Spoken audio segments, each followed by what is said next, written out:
Repete, você acabou de falar. Eu não tô achando nada divertido, eu tô morrendo de medo. Amanda.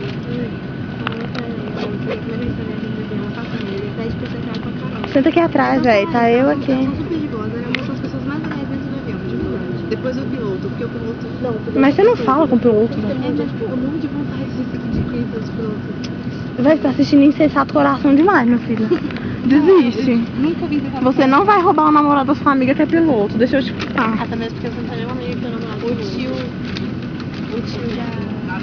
Eu quero muito fumar o Pedro, mas não dá O tio certo. da minha amiga... E tem a tia ali. O pai da minha amiga é você tá violada. Eu vou ver. Mano, fala com a moça lá, né? Pra tentar assim. Eu acho que não tem ninguém do meu lado, mas enfim. Espera pra me Não, é porque eu tô com medo.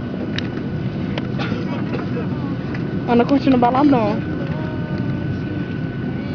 Gente, eu quero me filmar. Ai, minha cabeça. Pera, deixa eu só colocar o fone aqui, tá? Deixa eu te filmar. Pera aí, eu te filmo. Avião. Eu posso cantar, né? Muito boa.